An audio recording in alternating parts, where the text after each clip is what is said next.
Oke, Bang, gimana nih lagi viral nih Kaisang Pangarep akan mencalonkan sebagai wali kota Depok. Yang seperti yang kita tahu, Kaisang kan bukan asli warga Depok dan dari Solo, terus banyak basis di Depok itu dari partai PKS nih. Gimana Bang, Abang melihatnya? Ya, saya pikir sih siapa aja mau masuk ke Depok jadi wali kota Depok sih silakan aja ya. Apalagi Kaisang kan kita tahu persis, apalagi sudah mendapat restu dari Pak Jokowi ya sebagai orang tuanya ya, selain sebagai Bapak Presiden ya. Tapi kan semua tahu sejak beberapa kali pilkada di situ kan basisnya PKS, mana pernah menang di situ partai lain selain PKS. Nah, kalau Kaisang mau bertarung, mau coba ya silakan aja. Cuman apa sudah memang diperhitungkan sedemikian cermat? Jangan hanya karena dikipas-kipas. Ini kan banyak sekitarnya penjilat-penjilat. Jangan dikipas-kipas, akhirnya maju, akhirnya kalah. Ini kan pukulan berat untuk kita semua ya, memalukan gitu. Artinya itu yang mesti benar-benar dihitung para konstituennya, berapa yang pro dan berapa yang tidak pro. Tapi kalau mau coba-coba, ya janganlah kalau nggak akurat perhitungannya. Karena di situ beberapa kali pilkada tidak ada yang bisa menang kecuali PKS dengan koalisinya.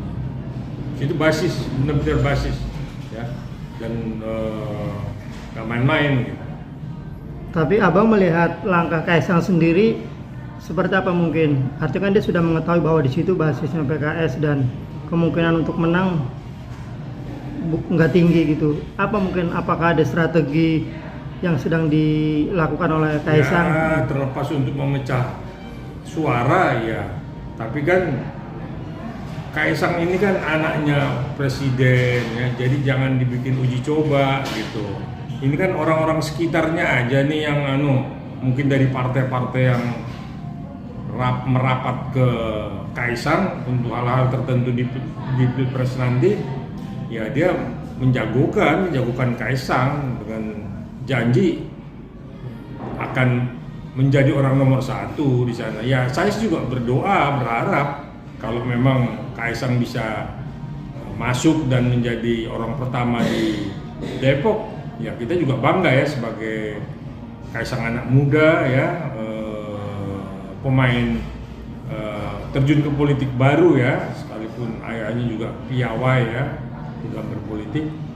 Ya Kaisang ini kan tergolong orang baru dan pertama kali terjun ya.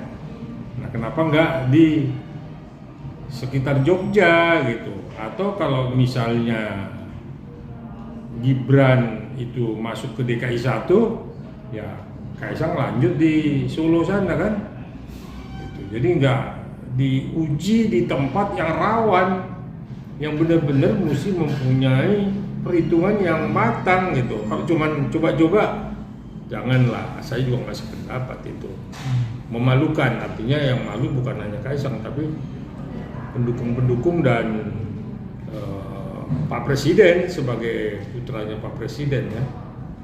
Ya kalau udah memang optimis ya silakan aja, kan nggak ada yang bisa melarang karena memang keinginan Kaisang sendiri untuk turun ya, dan dijagokan oleh beberapa partai yang saya tahu ya.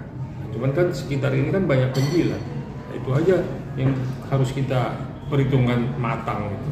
Bang, kalau melihat sosok Kaisang yang artinya lurus terus seperti bapaknya, ini belum ada goresan artinya noda gitu, gimana? Apakah kuat mampu untuk mengambil suara di masyarakat Depok sendiri? Ya kalau secara pribadi Kaisang memang dia figur muda dan figur yang dilulukan oleh generasi muda juga gitu. Karena memang tampilan juga sederhana dan orang pun taunya dia juga orang lurus ya, orang bersih ya, anak baik ya. Artinya orang yang santun ya, orang yang memang rendah ya, tidak sombong karena bapaknya seorang presiden sehingga dia punya arogansi tinggi, tidak. Dia orangnya rendah hati, orang merakyat ya. Nah cuman kan ini politik. Karena kalau udah cerita politik ya artinya cerita hitung-hitungan gitu. Apalagi di situ benar-benar basis PKS ya. Arti basis yang memang susah ditembus selama ini gitu. Makanya tadi saya bilang kalau Kaisang bisa tembus, wah kita sih juga bangga melihat Kaisang ya, bahwa dia bisa mempelopori, mendobrak basis-basis yang memang basisnya PKS. Artinya itu tantangan buat Kaisang sendiri Bang ya, untuk membuktikan bahwa Kaisang mampu nih mengubah. Ya kalau Kaisangnya aja sih bagus ya, Kaisang pribadi itu orang baik, orang sederhana dan nggak sombong gitu, orang yang memang generasi muda pun generasi yang sebaya dengan beliau ini cukup bangga gitu, orangnya sederhana, baik dan ngomong apa adanya. Tapi ini kan politik, siapa yang mengendalikan, siapa yang memotori ini gitu.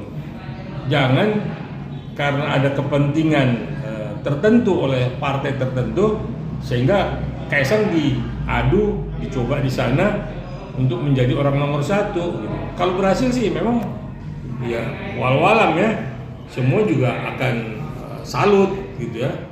Nah, tapi kan ini politik, beda politik dengan kebaikan, kelurusan, kesederhanaan, kesantunan, bisa ini dikalahkan oleh politik gitu. Nah tergantung masyarakatnya seperti apa menerimanya gitu. Memang kalau saya lihat ya ada beberapa kelompok masyarakat juga mendambakan kehadirannya ya. Tapi kan kita belum tahu apakah semua masyarakat di Depok itu satu bahasa dengan apa yang dimotori oleh Kaisang atau ada yang lain-lain. Nah, ini yang memang nggak bisa kita raba, kalau politik itu setiap saat bisa berubah. Beberapa hari ini berita yang berseberangan antara PDIP dengan Demokrat itu pun sudah hampir ketemu antara Puan Maharani dengan AHY. Hal yang tidak mungkin, hal yang memang tabu karena Bu Mega dengan Pak SBY itu kan bertolak belakang ya. Tapi ini sekarang sudah ada arah untuk berkoalisi. Nah, cuman koalisinya seperti apa ini kita belum tahu. Ini namanya politik, hal yang tidak mungkin bisa jadi mungkin, yang mungkin pun bisa tidak mungkin. Jadi mesti perhitungan yang akurat. Saya sebagai pengamat politik yang melihat ini ada kepentingan partai tertentu untuk mendorong Kaisang di sana dengan target apa? Ya, mari kita lihat sama-sama. Tapi doa kita mudah-mudahan Kaisang juga bisa memang menembus itu dan bisa jadi di sana. Itu yang saya bisa sampaikan, saya sebagai rakyat dan sebagai praktisi hukum. Terima kasih.